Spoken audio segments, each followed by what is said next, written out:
श्री राम का प्रश्न और महर्षि वशिष्ठ का उत्तर। योग वासिष्ठ वैराग्य प्रकरण भाग 13। युवा अवस्था के दोष। श्री वाल्मीकि जी भारद्वाज से कहते हैं, श्री रामचंद्र जी ने कहा, महर्षि, बचपन के बाद मनुष्य बाल्यावस्था के अनर्थों का त्याग कर भोग भोगने के उत्साह, भ्रांति अथवा काम रूप पिशाच से दूषित चित्त होकर नरक में गिरने के लिए ही यौवनारूढ़ होता है। यौवन अवस्था में मूर्ख मनुष्य अनंत विलास वाले अपने चंचल चित्त की राग द्वेष आदि वृत्तियों का अनुभव करता हुआ एक दुख से दूसरे दुख को प्राप्त होता है। अपने चित्त रूपी बील में स्थित हो नाना प्रकार की भ्रांति पैदा करने वाला काम रूपी पिशाच अपने वश में हुए पुरुष का बलपूर्वक तिरस्कार करता है। मुने, युवा अवस्था में स्त्री, द्यूत और कलह आदि दुर्व्यसनों को उत्पन्न करने वाले वे राग, लोभ आदि प्रसिद्ध एवं दुष्ट दोष, वैसे काम, चिंता आदि के वशीभूत अंतःकरण वाले पुरुष को, जो काम आदि में तन्मय हो रहा है, यौवन के ही सहारे नष्ट कर डालते हैं। जो महान नरक का बीज है और सदा भ्रांति पैदा करने वाला है, उस यौवन के द्वारा जिनका नाश नहीं हुआ, वे मनुष्य दूसरे किसी से नष्ट नहीं हो सकते।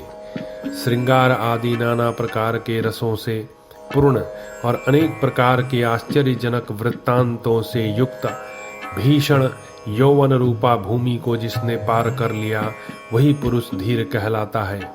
जो क्षण भर के लिए प्रकाशमान चंचल मेघों की गंभीर गर्जना से व्याप्त और बिजली की तरह चमक कर लुप्त हो जाने वाला है, वह अमंगलमय यौवन मुझे अच्छा नहीं लगता। जो भोग के साथ मधुर अतएव स्वादिष्ट प्रतीत होता है, जिसमें दोष ही दोष भरे हैं, जो सब दोषों का आभूषण तथा मदिरा के मद विलास के समान मोहक है, वह यौवन मुझे कदापि अच्छा नहीं लगता। जो असत्य होकर भी सत्य सा प्रतीत होता है, शीघ्र ही धोखा देने वाला है तथा स्वप्नावस्था में किए गए स्त्री सहवास के समान है, वह यौवन मुझे अच्छा नहीं लगता। यह क्षण भर के लिए सुंदर प्रतीत होने वाली संपूर्ण वस्तुओं में अग्रगण्य है। सारी आयु बीत जाने पर दिखाई देने वाले गंधर्व नगर के समान है। यह सब लोगों को क्षण मात्र के लिए मनोहर प्रतीत होता है, अतः यह मुझे अच्छा नहीं लगता।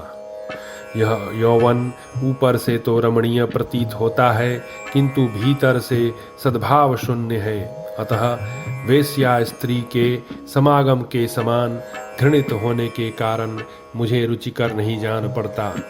जैसे प्रलय काल में सबको दुख देने वाले बड़े बड़े उत्पात सब ओर से उमड़ उठते हैं, उसी प्रकार युवा अवस्था में सबको कष्ट प्रदान करने वाले जो कोई भी आयोजन हैं, वे सब निकट आ जाते हैं।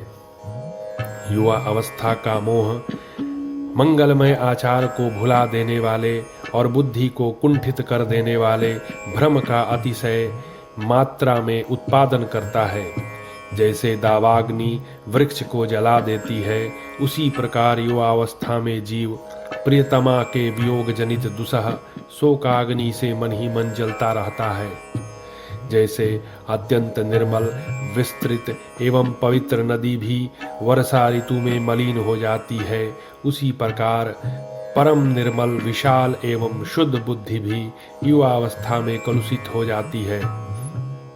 बहुत सी उत्ताल तरंगों से युक्त भयानक नदी लांघी जा सकती है, परंतु भोग तृष्णा की चपलता से युक्त युवा अवस्था नहीं लांघी जा सकती।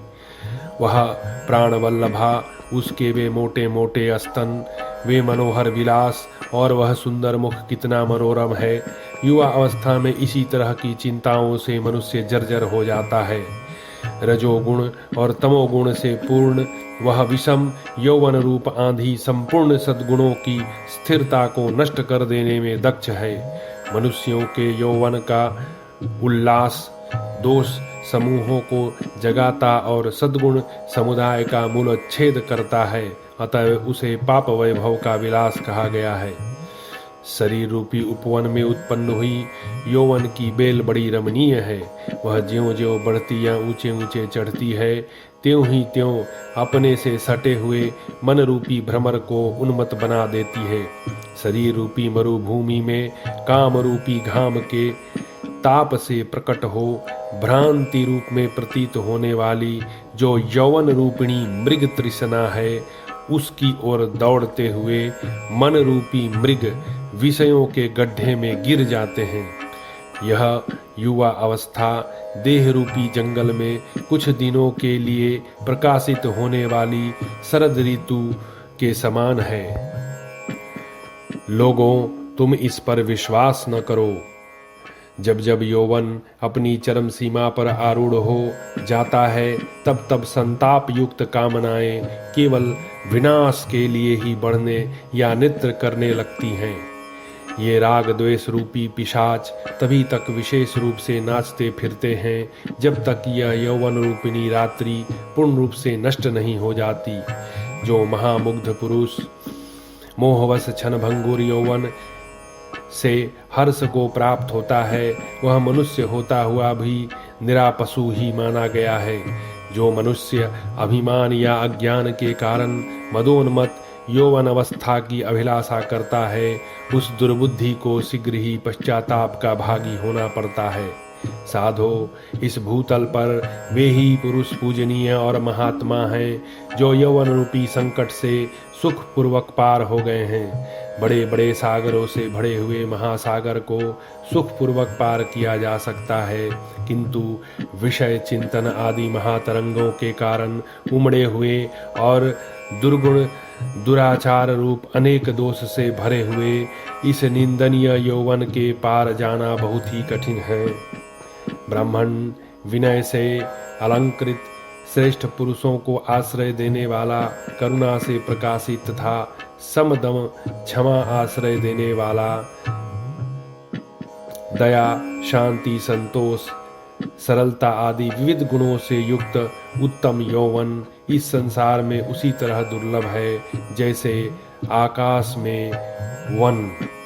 सर्ग 20 समाप्त।